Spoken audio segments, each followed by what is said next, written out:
અને જે જગ્યા પર મહાકાળ વિરાજમાન છે એ કાળોનો કાળ મહાકાળ એ પૃથ્વીનું કેન્દ્ર બિંદુ છે. આ પૃથ્વીનું જેમ આપણે કોઈ પૃથ્વી ગોળ છે તો એનું મધ્ય બિંદુ હોય તો એ ઉજ્જૈન એ લિંગ એનું બિંદુ છે, આખી પૃથ્વીનું કેન્દ્ર બિંદુ છે. અને ખાલી ને ખાલી મહાકાળના દર્શન કરવા માત્રથી તમારું કાળ પણ કંઈ બગાડી શકતો. તેના પછી એકવાર મહાકાળના દર્શન થાય પછી તેનો અકાળ મૃત્યુ થઈ શકતું, કારણ કે નિયમમાં આવી જાય. અને ત્યાં અનેક એવા મંદિરો છે. અરે મંદિરોની હું વાત કરીએ, અમે જયંતિભાઈ જોડે ગયેલા તો ત્યાં ભૂખી માતા ત્યાં દર્શન કરવા માટે અમને એ મહાત્મા લઈ ગયેલો.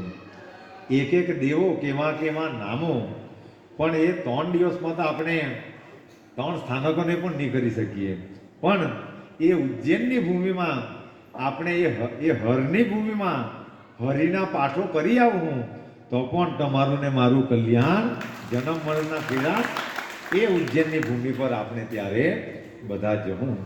અને એક દંતકથા પ્રમાણે એક સંતે એ વાત કહેલી કે હવે એ વાતો તો અમે તો ખાલી સંતોના ચરિત્રમાં વાંચેલી છે, પણ એનો કોઈ વિરોધ કરવાવાળા વિરોધ પણ કરે કે જે તે સમયે એ ભીષ્મએ પ્રતિજ્ઞા લઈ લીધી.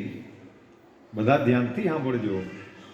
ભીષ્મએ પ્રતિજ્ઞા લઈ લીધી, કારણ કે દુર્યોધને કહ્યું કે એ પિતામહ તું પક્ષમાં અમારે રહે, લડે અમારા પક્ષમાં, પણ તારું મન તો પાંડવો બાદ થયું, એટલે તું આ લોકને હણે નહીં. દુર્યોધને આક્ષેપ લાગ્યો.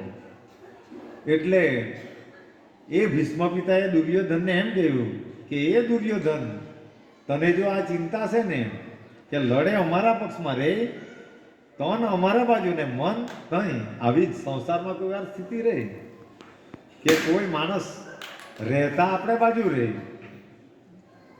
પણ ગલત કંઈ કરતા હોય. આવી બધી આ વસ્તુઓ છે.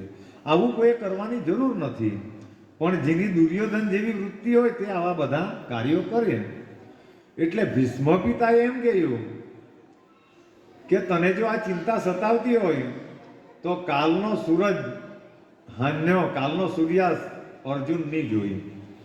કાં અર્જુન મરે કાં હું મરા, પણ કાલે એકને એક હણાહે કરો. આ ખાલી ભીષ્મએ પ્રતિજ્ઞા કરી, પણ એમ કહેવાય કે ભીષ્મ પ્રતિજ્ઞા કરે એટલે ભગવાનને પણ ડર લાગે કે હવે કાલે અર્જુનનું શું થાય. એટલે અકાળ મૃત્યુ આ તો કરી નાખવાનો. એટલે એક દંતકથા પ્રમાણે એમ કહેવાય કે ભગવાનની પણ ઊંઘ ઉડી ગયેલી કે હવે કરવાનું, અને આ લોકો તો નિશ્ચિંત થઈને ઊંઘી રહેલા. પણ દંતકથા પ્રમાણે નહીં, કહેવત પ્રમાણે આ તો સંતોએ ઋષિ મુનિઓએ કહેલી વાતો આ છે કે એ કૃષ્ણ એને રાતોરાત ઉજ્જૈન લઈ આવેલા, કારણ કે ઉજ્જૈનમાં તો એ ભણેલો અને મહાકાળના દર્શન કરાવી દીધેલા કે આના દર્શન કરાવે એટલે કાલે એનું અકાળ મૃત્યુ નહીં થાય. આ તો દંતકથા પ્રમાણે, કારણ કે નિયમમાં આવી જાય. અને રાતોરાત પાછો એ યુદ્ધભૂમિમાં, કારણ કે એ તો પોતે ભગવાન હતા, ચાહે તે કરી શકે. એટલે આજે પણ એ મહાકાળના જે દર્શન કરે તેનું અકાળ મૃત્યુ થઈ શકતું. તેને પાક ગમે એવી વિટમણા આવી જાય, ગમે એટલું વાણ બુડી જાય તો પણ એ નિયમમાં આવી જાય. એટલે ભગવાને તેને ગમે તે રીતે બચાવવો જ પડે. તો એ ભૂમિ પર આપણે બધા જામ. આ કહેવાયું છે એટલે પોરે અષ્ટવિનાયકને સારું ગયેલું તેવી તારીખે, અને અષ્ટવિનાયક ગયેલા. હવે આ કહેવાયું છે આજ દિવસે, તો એ ઉજ્જૈનની અંદર પણ આપણે બધા જવું. એમાં કોઈ સંતાને ને જ્યાં સુધી જુઓ પૈસા ગમે એટલા